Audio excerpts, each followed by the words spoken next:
చరణ పథకం కార్యాచరణ పథకం ప్రోగ్రామ్ ఆఫ్ యాక్షన్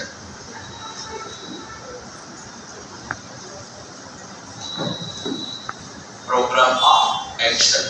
సో 1992 కార్యాచరణ పథకాన్ని ఎందుకు తీసుకొచ్చారయ్యా అంటే వెరీ ఇంపార్టెంట్. ఫస్ట్ క్వశ్చన్ ఎక్కడ వస్తుంది అంటే 1956 జాతీయ విద్యా విధాన అమలు తీరుని సమీక్షించడానికి ఏ సంవత్సరంలో కార్యాచరణ పథకాన్ని రూపొందించారు? ఓకేనా, ఏ సంవత్సరంలో ప్రోగ్రామ్ ఆఫ్ యాక్షన్ ని రూపొందించారు అని అడుగుతారు. 1992లో అని ఆన్సర్ చేయాలి.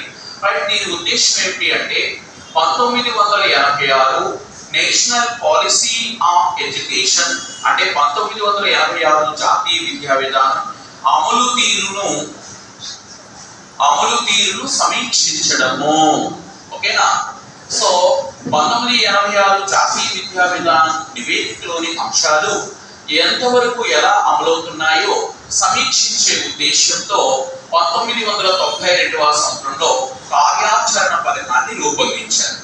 అయితే ఈ కార్యాచరణ పథకంలో ప్రధానంగా కొన్ని అంశాలను పొందుపరిచారు. మనకి ఎగ్జామ్ పాయింట్ ఆఫ్ వ్యూలో ముఖ్యమైన అంశాలు ఏంటి అంటే 72వ రాజ్యాంగ సవరణ చట్టం ప్రకారము, ఇక్కడ గమనించాలి మెథడాలజీలో పర్స్పెక్టివ్ లో 72 కాన్స్టిట్యూషనల్ అమెండ్మెంట్ యాక్ట్ అనే ఇవ్వడం జరిగింది. 72వ రాజ్యాంగ సవరణ చట్టం ప్రకారము విద్యను వికేంద్రీకృతం చేయాలి. అమ్మా, విద్యను ఏం చేయాలని చెప్పారు? వికేంద్రీకృతం. The education system is decentralized. ఓకేనా, ఏ రాజ్యాంగ సవరణ చట్టం ప్రకారం అమ్మా? 70. ఈ పాయింట్స్ అన్ని కూడా 92 కార్యాచరణ పథకంలోనివి. రాజ్యాంగ సవరణ చట్టం ప్రకారం విద్యను వికేంద్రీకృతం చేయాలి అని చెప్పారు. ఇది 72లో విద్యను వికేంద్రీకృతం చేయాలి అంటే anyone tell me what is the importance of 73 constitutional amendment and 74 constitutional amendment? 73వ రాజ్యాంగ సవరణ చట్టంలో పంచాయతీరాజ్ సంస్థలకి చట్టబద్ధత కల్పించారు, అంటే రాజ్యాంగబద్ధత కల్పించారు.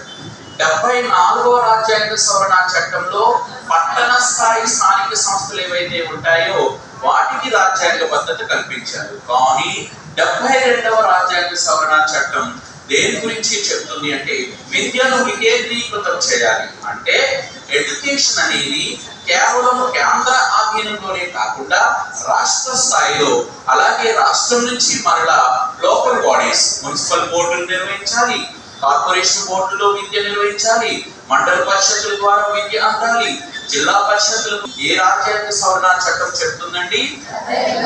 72. అలాగే ఎలాగైతే ఉందో రాష్ట్ర స్థాయిలో స్టేట్ కేపు అంటే central advisory board of education, ఇది ఉంది కదా జాతీయ స్థాయిలో. అది ఎలా ఉందో రాష్ట్ర స్థాయిలో సేపు అని